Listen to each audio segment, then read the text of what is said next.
Haka sensationnel, celui qui avait précédé la rencontre contre l'Afrique du Sud cet été, le Kappa Opango, l'autre Haka, si terrifiant, qui se termine par ce geste guerrier que fait là Tana Umaga et qui vous met tout de suite dans l'ambiance de ce match.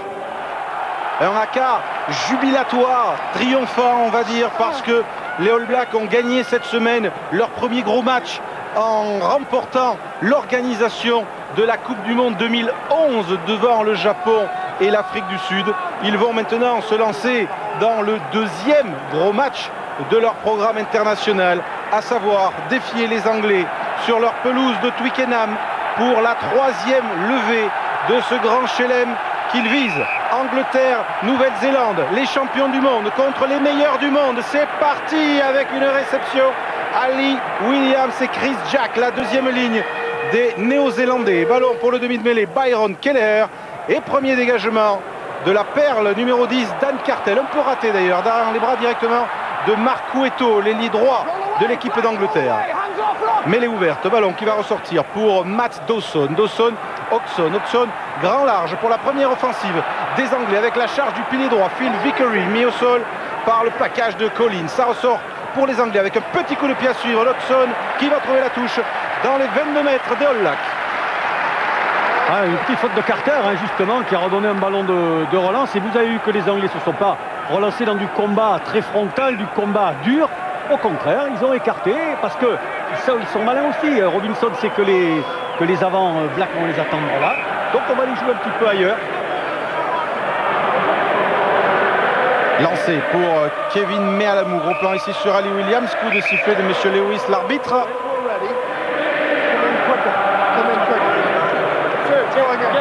T'es pas prêt. Un public anglais, il répond au défi du Haka des Blacks en chantant le fameux Swing Low, Sweet Chariot. Ce match est parti sur des très bonnes bases, en tout cas pour l'ambiance. Un lancé de Kevin Mealamu, capté en début d'alignement par Ali Williams. Grosse pression du pack anglais. Ballon qui sort entre les jambes presque de Keller, qui est bloqué par Dawson. Non, il lui échappe, aussitôt pris par Thompson et refoulé vers sa ligne.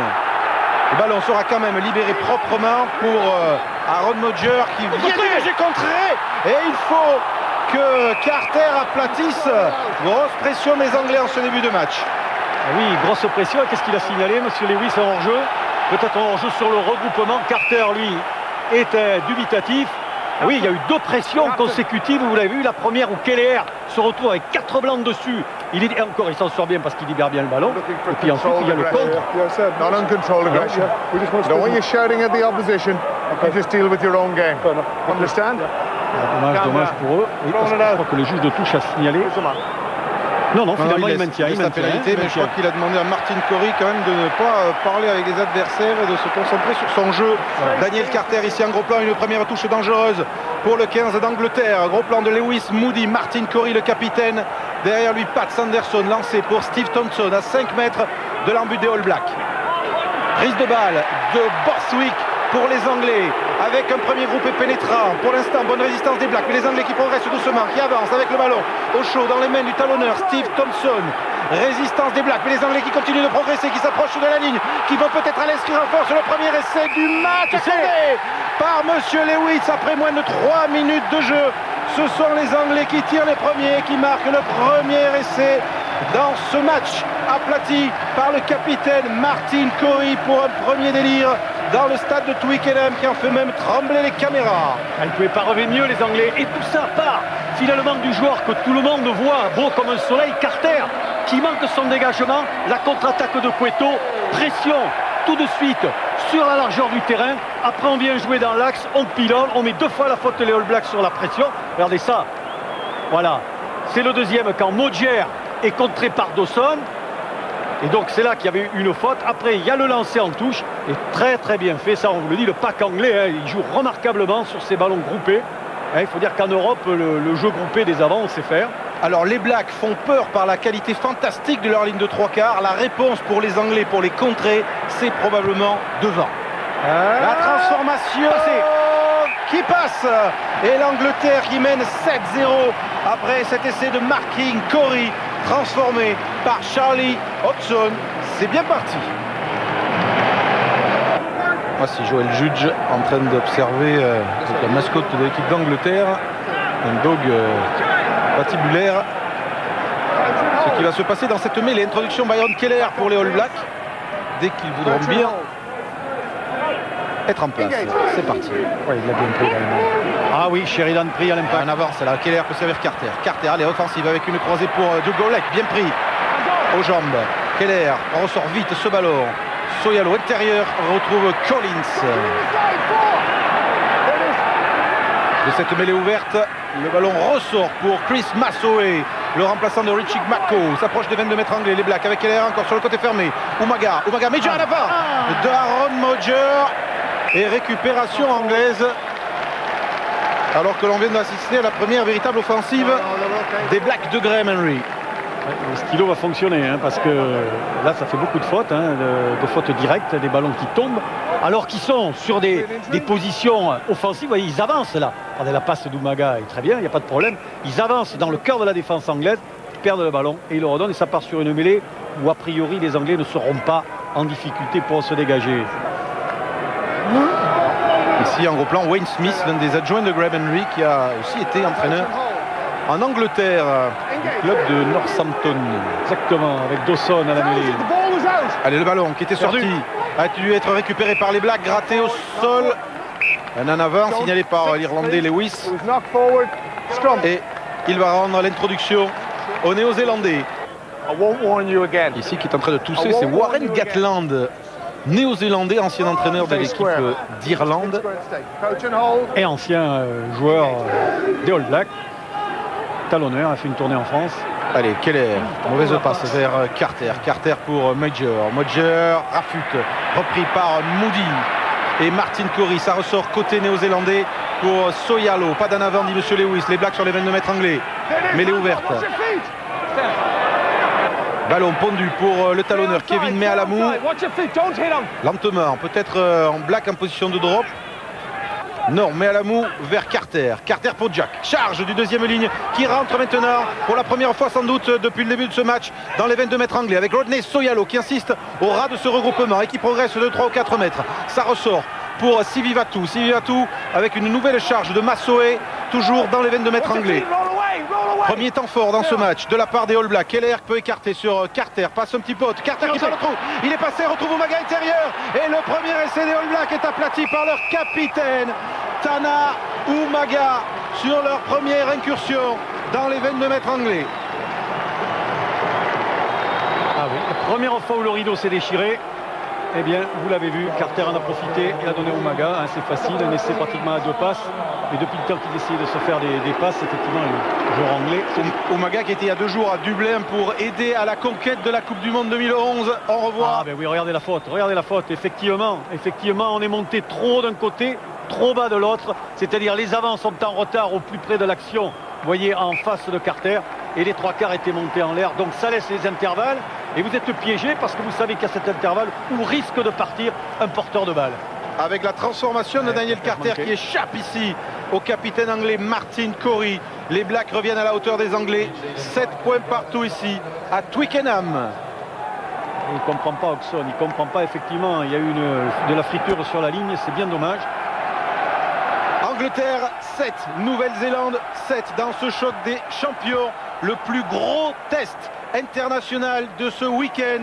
Les Blacks maintenant viennent de revenir à l'instant à la hauteur des Anglais dans un Twickenham archi-comble avec Carter qui écarte pour l'accélération de Tana Umaga, maintenant repris, plaqué par Mike Tyndall et pénalité contre le capitaine néo-zélandais. Vous voyez, il avait bien mis la balle à disposition. Et oui, mais Mouliana, elle n'est pas d'accord, mais c'est de toute façon, il a tort puisque l'arbitre a bien vu. Regardez, Umaga va au sol, il va bien dégager son ballon pour le mettre, regardez, à disposition. Regardez où il s'en va, Mouliana, et en plus, il amène un Anglais avec lui. Et pour l'instant, ce sont les Anglais qui ont l'occasion de prendre l'avantage dans ce match. Pénalité tentée par Charlie Hodgson, pénalité réussie par le remplaçant de Johnny Wilkinson. Angleterre 10, Nouvelle-Zélande 7. Un essai en force de Martin Curry en début de match pour les Anglais, un essai de 3/4 pour les Néo-Zélandais à l'instant. 10-7 dans ce match avec un ballon récupéré ici par Ben Cohen qui se joue joliment de 3 ou 4 défenseurs néo-zélandais. avant de pondre ce ballon pour son demi de mêlée. Dégagement de Charlie Hodgson qui ne va pas trouver la touche. Mais Mills Muliaina, l'arrière relanceur des All Blacks, il est parti. Muliaina, bien pris en tenaille par deux défenseurs anglais. Donc Mark Cueto, Kelleher pour Soyalo. Carter maintenant, Carter le voici. Daniel Carter fait la croise avec Jack. Carter accélère, repris par le plaquage de Thompson. Ballon toujours néo-zélandais qui ressort pour le demi de mêlée. Kelleher avec Heyman, le pilier. Jerry Collins arrêté maintenant, échappe à Moody et rentre dans les 40 mètres du 15 de la Rose. Ça ressort pour Kelleher qui éjecte le ballon. Sivi Vatu avec Umaga. Attention là-bas pour le numéro 7 Chris Massoé. Ballon conservé par les All Blacks alors que l'on approche des 20 premières minutes dans ce choc ici à Twickenham. Kelleher éjecte pour Muliaina. Muliaina avec la charge de Woodcock, le pilier gauche. Et pénalité pour les Blacks après 5 temps de jeu pour un ballon gratté au sol par les Anglais. Parce que le soutien noir est beaucoup plus présent et beaucoup plus groupé, vous l'avez vu. Donc les joueurs anglais sont allés au sol. La tentation est grande une fois que vous voyez le ballon au sol de le ratisser. Seulement, il y a l'œil averti de l'arbitre qui veille. Allez, propos d'œil, il faut savoir que les Néo-Zélandais se sont plaints cette semaine d'avoir été espionnés par les Anglais. Lorsqu'ils s'entraînaient, ils ont vu 2 caméramens dans un coin. Ils se sont approchés d'eux en leur demandant d'abord de partir et surtout qui ils étaient. Les caméramens ont dit on est de l'agence Reuters. Et renseignement pris auprès de cette agence, ils n'avaient envoyé personne. Donc il y a eu un petit peu d'intox, un petit peu de tentative d'espionnage. Bref, la pression est montée tout au long de la semaine avant ce choc majeur entre, comme on vous le disait tout à l'heure, les champions du monde et les meilleurs du monde. Il y a un peu de parano aussi, probablement, parce que le ballon est ovale même quand vous vous entraînez et quand même on sait comment jouent les Blacks. Il n'y a pas trop de secrets, à part les annonces en touche. Et comme il y a 20 caméras maintenant autour de tous les stades, 2 de plus ou de moins dans l'entraînement, ça ne changerait pas grand-chose. Attention à Daniel Carter, la nouvelle star du rugby néo-zélandais, qui tente cette pénalité pour essayer d'égaliser. Il est à près de 50 mètres des poteaux de Twickenham face à l'absence de tribune. Ça passe, les Blacks égalisent 10-10. C'est la première fois que Daniel Carter joue dans le temple du rugby mondial, Twickenham. Il sera certainement appelé à y rejouer. Ça c'est probable parce qu'il a sûrement signé un long bail avec l'équipe des All Blacks, le successeur de Carlos Spencer, d'Andrew Mertens. Grand Fox aussi. Et de Grand Fox, celui qui avait décroché la première Coupe du Monde en 87 et la seule pour l'instant.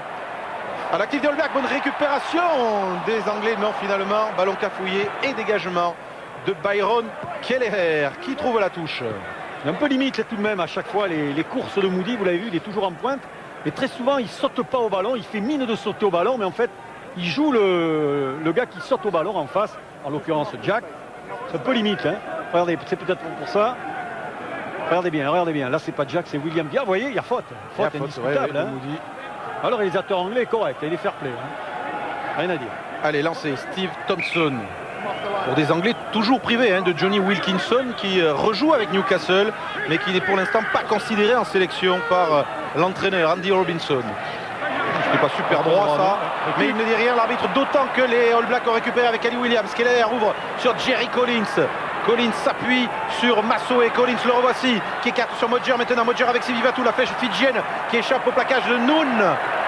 En 2 temps, Jamie Noon finit par faire rendre grâce à Sivi Vatu. Mêlée ouverte, ballon All Black. Kelleher, Carter fait de passe. Non, il n'a pas réussi à s'engouffrer dans la défense anglaise. Ballon ramassé par Chris Jack qui progresse au ras du regroupement. Renversement côté fermé de Kelleher pour Olet. Olet, passe à personne. Et finalement, Kelleher sans en avant. Kelleher qui perce. Byron Kelleher qui a pris le trou qui sert Umaga pour le doublé du capitaine des Blacks. Non, oui, non, essai de Massoé. Alors là, il faut voir le ralenti. Et probablement, monsieur l'arbitre va-t-il demander l'arbitrage vidéo sur cette percée de Byron Kelleher. A-t-il aplati ou non Tana Umaga ou Chris Massoé? Que s'est-il passé, Francis? Va-t-on assister au deuxième essai des Blacks? C'est bien possible, on va attendre l'arbitrage de M. Malcolm Changlen, l'Écossais qui est l'assistant vidéo. Regardez Umaga, bien plaqué par Cohen. Avant la ligne, tout va bien là. Se retourne, passe son ballon à Masso qui fait un en arrière. Et de toute façon, il n'y aura pas essai. Il n'y aura pas pression. Il n'y a pas pression verticale sur le ballon. Et il y était Masso. Chris Massoé, le remplaçant aujourd'hui de Richie Mako. Après, il y a Soyalo qui se jette pour aplatir. Alors, ça va mériter quand même d'autres axes et d'autres ralentis. Là, donc, là, on voit le ballon. En même temps, il n'y a pas un avant. Non, il n'y a pas un avant. Il y a Donc, pas un avant. Soyalo arrive et aplati. Oh, le réalisateur anglais, là, il est revenu un peu tôt sur l'image de Mr. Lewis. Dans un premier temps. Alors, qui ne prend pas la responsabilité, hein, c'est l'arbitre vidéo. Non, en avant. En avant. En avant, laissez n'est pas accordé au All Black, on reste à 10 partout. Nous semblait qu'il y avait un en arrière. Voilà, mais pas pour Mr. Changling, l'arbitre vidéo de ce match.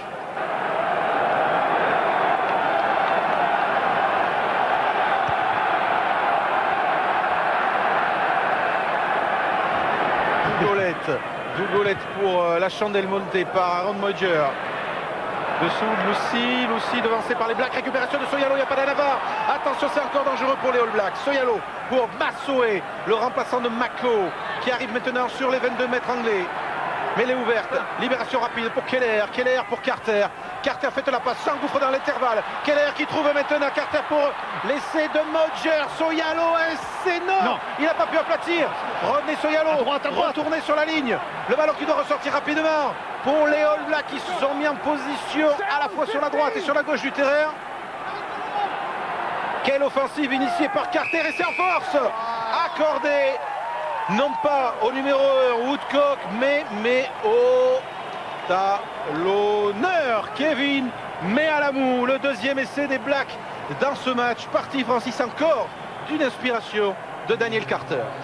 Ouais, et puis surtout, on le redira, il faut le redire, hein, de cette domination, de cette façon dont les avant-Blacks ont cette vitesse pour aller se regrouper tout de suite sur un ballon. Et à chaque fois, comme ils sont plus nombreux, ils avancent, ils récupèrent les ballons, ils poussent les Anglais sur leur défense. Et les Anglais sont obligés eux aussi de s'étirer, parce qu'autrement, dès que le ballon va être libéré, ça va partir au large. Et là, ils sont revenus dans l'axe, ils les ont pressés avec Mealamu. Ah, ils souffrent les Anglais, ils souffrent. Alors Daniel Carter va pas bis repetita. Non, parce que non de placente. Hein. Voilà, non de placente. Et paf, 2 points de plus. Angleterre 10. Nouvelle-Zélande 20, mais ce n'est pas qu'un grand buteur, c'est un formidable animateur du jeu des Néo-Zélandais. Twickenham donne de la voix. Twickenham que les Anglais, le public de Twickenham à qui les Anglais reprochent d'être trop calme en ce moment, de ne pas assez pousser derrière son équipe. Alors c'est le moment ou jamais. Lancé de Thompson, envolé de Borswick, mais aussitôt grosse poussée du pack néo-zélandais pour refouler les Anglais qui sont en train de se reconstituer en groupé pénétrant pour essayer d'avancer. C'est fait, ça avance petit à petit, comme le premier essai tout à l'heure, inscrit par Corey. Avantage en cours, signale Monsieur Lewis. Collins essaye d'arracher le ballon aux mains des Anglais, il n'y parvient pas, ça sort pour Dawson. Hodgson pour Tyndall. Tyndall lasse Ben Cohen, accroché par Sivi Vatu. Il va revenir à la pénalité. Et voilà, c'est fait. Monsieur Lewis revient au môle écroulé. Mais ils ont bien défendu tout de même, hein, les Néo-Zélandais, même s'ils ont été un petit peu mis en difficulté. Donc qu'est-ce qu'il fait Dawson? Il commande un coup de pied en touche. Number 1. Ah, number 1. Alors il est lequel? Sheridan ou Woodcock? Noël Le Black, Woodcock. Ça fait 2 fois Woodcock. Il était pris, il va avoir un carton. Aïe, oui, carton. C'est normal. Carton jaune, oui, il a été pris une fois déjà. Voilà, pour môle écroulé. Les Blacks vont se retrouver à 14 pendant 10 minutes. Et ça va sans doute changer les données de ce match.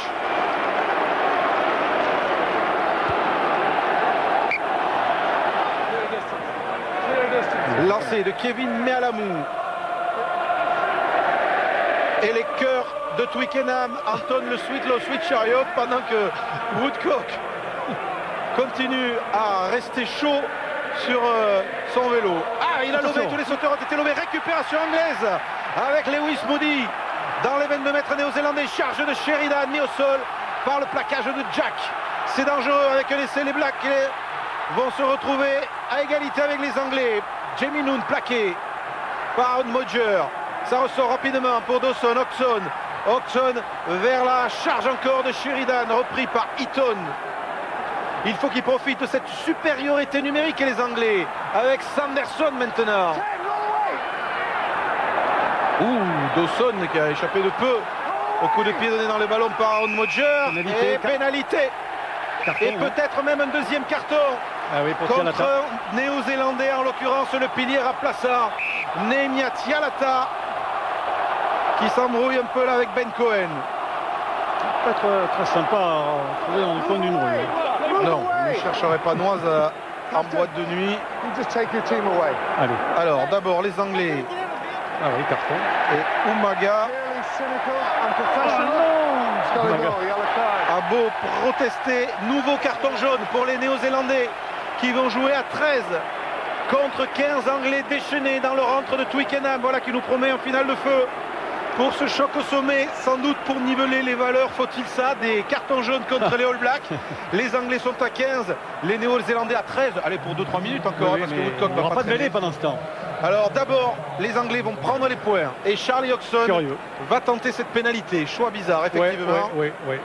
Je trouve ça très surprenant. Là, il y a une faute. Enfin, à mon avis, c'est une grosse faute tactique parce que là, il manque 2 avant. Il manque 2 avant côté. Et puis là, il n'y a pas de point de bonus qui compte. On n'est pas dans le top Mais non. 14 dont on reparlera d'un jour de rugby au cours de ces 24 heures de sport. Mais bel et bien sur un match international, les Anglais vont-ils réussir à empêcher les Blacks de réaliser le grand chelem et en tout cas aujourd'hui de remporter leur 3e levée? Il y a 7 points d'écart entre les deux équipes et après cette pénalité que réussit Hodgson, il n'y a plus que 4 points. Angleterre 19, Nouvelle-Zélande 23. Allez, transition avec une grosse poussée des Anglais. Mais l'équipe tourne. Martin Corris a pu quand même se saisir du ballon pour avancer, pour entrer dans les 22 mètres. Dawson écarte, Dawson pour Hodgson, lance Tyndall, Hodgson redouble, Hodgson pour Ben Cohen maintenant qui revient dans les 22 mètres. Ah putain, Rokosoko, beau plaquage de McDonald avec le numéro 22 qui est rentré. 30 secondes dans le temps réglementaire. Dawson, charge de Vickery. Et les Blacks qui s'arc-boutent en défense pour réserver, pour essayer de préserver cette 3e victoire. Hodgson peut prendre le trou, il n'y arrive pas. Plaquage de Tui Ali sur le demi d'ouverture de l'équipe d'Angleterre. Le ballon se reçoit pour Matt Dawson. Les 70 000 spectateurs de Twickenham qui sont en train de hurler avec Lucy. Stoppé par Mouliaina. 7 secondes dans le temps réglementaire et une mêlée à suivre pour les Anglais. La balle de match sera sur cette mêlée. Les Anglais qui campent dans les 22 mètres anglais. Ils ont néo-zélandais, ils ont l'introduction de cette mêlée. C'est la dernière action du match. Soit les Anglais marquent l'essai et battent les All Blacks, soit ils s'inclinent sur leur pelouse de Twickenham. Introduction de Matt Dawson. En supériorité numérique, les Anglais, 15 contre 14. Hodgson pour Noon. Tyndall maintenant. Tyndall pour Cohen. Ben Cohen stoppé par Rokosoko. McDonald et toute la meute des All Blacks qui l'amène à touche et c'est terminé. Victoire de la Nouvelle-Zélande. 23 points à 19.